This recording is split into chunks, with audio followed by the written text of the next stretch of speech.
करूया ह्यो चर्चा खूप असता। ताका लागून फुडली जी पिढी आसा ताका संस्कार कांयच मेळना। आता कुटुंबां कमी जायत चल्ल्यात।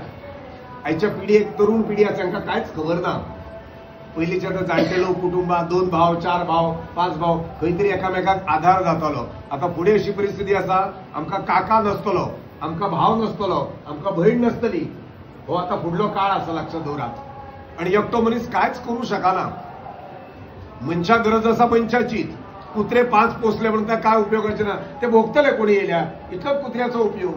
बाकीच्या प्राण्यांचे काय उपयोग खले आसा। मनशाक गरज आसा मनशाची आणि देवाची। याचो काळ तसो भयानक काळ आसा, हाचो फुडें फुडें भयानक। म्हणजे मनीस जोडात, आमी म्हणटा देव जोडात, मनीस जोडात, घरचे कुटुंब जोडात, आज ही काळाची गरज आसा। आणि अशा उत्सवातल्या आम्ही खूप कडेन असो 2-4 कडेन म्हाका दिसता मोठ्या कुटुंबात हांव सुद्दां पावला आणि त्याचे अनुभव पळयले।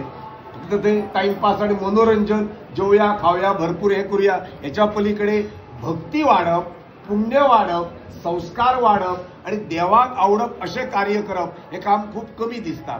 आयचे जे युग आसा न्ही हे प्रदर्शनाचे युग, भोगवादी युग।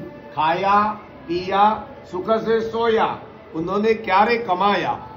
आम्ही असे उत्सव करता करता आमचे आयुष्य सोंपतले आणि आम्ही पुढे आणि म्हातारे जातले, आम्ही भुरगे जावचे ना।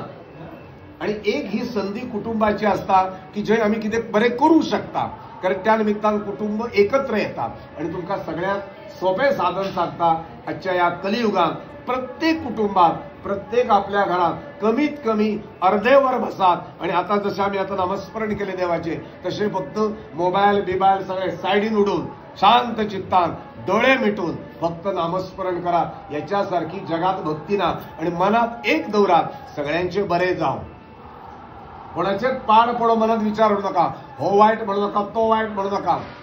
वाईट हांव स्वतः वाईट म्हणत आपल्याक, दोष माझ्यात आसा, चुको माझ्यात आसा, कमतरता माझ्यात आसा, हे जो मानता न्ही शुद्ध जायात।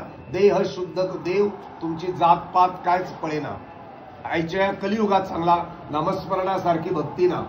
केदेय संकट येव आता कोणाक सांगतलो रडून रडून ते दूर जाता, गजाली करून दूर जाता, ना जायना। उपासना ज्या योग्य व्यक्तीक आपण ते सांगू शकता, योग्य जगार दवरून काय फायदो ना।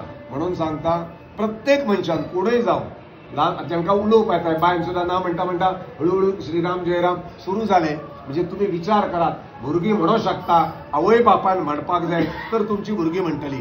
तुम्ही एक 15 ते 20 मिनटां घरात आसा, तुम्ही सिद्धेश्वराचो म्हणा, नवदुर्गेचो म्हणा, राम नाम म्हणा, आणि कांयच करपाची गरज ना। हांव सांगता फक्त दोळे मिटोवन एक चित्त एक रूप तद्रूप जावन सगळी कामां बिमां सायडीक सोडून नामस्मरण घरात करात। घर पवित्र जातले, विचार पवित्र जातल्यो, अडचणी पयस वयतल्यो, बरो मार्ग दिसतलो। इतकी ताकद या कलियुगात फक्त नामस्मरणात आसा। आणि हे शक्यतो कोण सांगाना, कारण तुम्ही भक्त जाल्ले कोणाक नाका। बाकीचे थोडे लोक कितें करता, तुमकां खर्चाक लायता। कित्याक लायता? खर्चाक। ही यादी हाड, ती यादी हाड, हे सामान हाड, ते सामान हाड, तो तुमकां भक्तीक केन्नाच लायना। आयज कलियुग आसा, लक्षात दवरात। तुम्ही भक्त जायात, तुम्ही फक्त नाम घेयात, मंत्र येवपाची गरजच ना। तुम्ही नाम मंत्र घेयात आणि पुजा करात, देवाक पावता। नाम मंत्रात देवाची पूजा करात, कितेंय करात, दिवो लायात, मोठे काय येना, नामस्मरण करीत दिवो लायात, पळया कितें परिणाम जाता तो। पण तोंडात नाम दवरात। ही ताकद खूप नामाची आसा। नाम थंयच देव, हे सगळ्यांनी लक्षात दवरात। अशें नाम घेयात। फाटल्या वर्सा चुकोवन